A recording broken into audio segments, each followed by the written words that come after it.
في كتير من العلاقات الزوجة بتعتقد إن اهتمامها بالبيت وتنظيفها وتعبها طول اليوم هو ده اللي بيخلي زوجها مبسوط وراضي، وده فعلا شيء جميل ومشهود ليكي.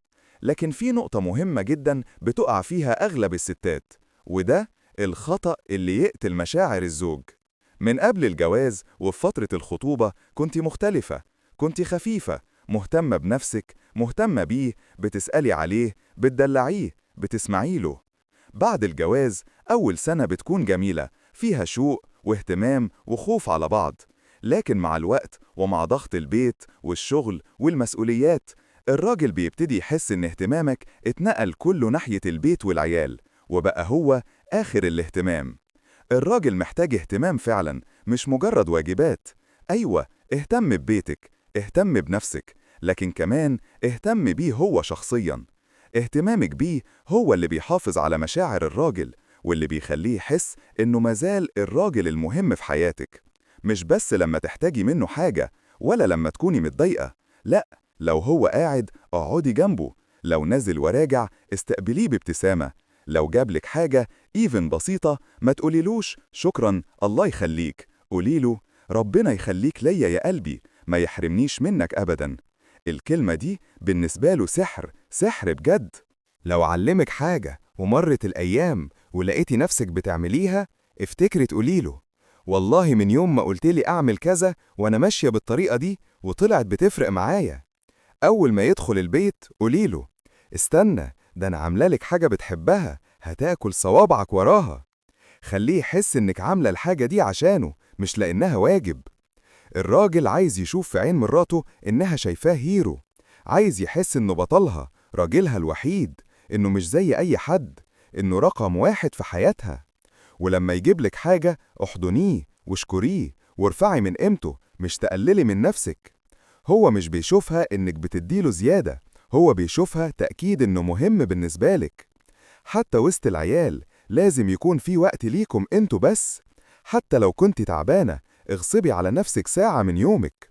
اعملي جو بسيط، كوبايتين بيبسي، شوية لب أو شيبسي، شمعة حمرا ريحتها حلوة. اعملي مود، ابهريه.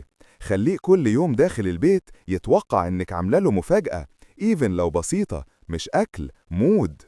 الرجالة بتحب الاهتمام، بتحب الكلمة الحلوة، بتحب تحس إنها لازال البطل اللي في عينك. والكلمة الطيبة والله بتغير حياة كاملة. ولازم تحسسيه إنه فارق في حياتك، فارق بأبسط وأقل الحاجات. ما ينفعش يبقى أحمد زي الحاج أحمد، ما ينفعش يبقى وجوده زي عدمه. جاب الحاجة أو ما جابهاش عادي، لا، لازم يحس إن كل حركة منه ليها معنى، وكل كلمة بيقولها ليكي بتغير مودك.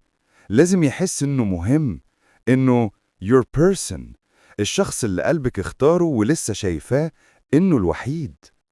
وخلي دايما بينكم لطف ومودة ورحمة. الكلمة الحلوة بتفتح ألف باب، والنظرة الرقيقة تريح قلبه أكتر من أي كلام كبير. ويوم أجازته خلي صوتك هادي ناعم، يبقى كله أنثى، مفيش صريخ، مفيش عصبية مع العيال. خلي الفايب بتاعك رايق ودافي ومريح. انت ست، وربنا خلقك بطبيعتك كده، رقيقة، بتتشاف وبتتحب. ولما تدي لنفسك حقها الدنيا حواليكي هتتغير. الراجل ربنا خلقه قوام، مسؤول عن طلباتك وعن بيتك وعن حياتكم سوا. والرسول صلى الله عليه وسلم قال استوصوا بالنساء خيرا، وقال إن الست زي القارورة، يعني رقيقة بتتكسر بسرعة، فلازم تتعامل بلطف وحنية.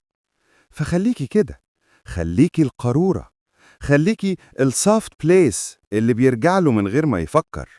خليكي النفس اللي بيهديه والحضن اللي بينسيه الدنيا.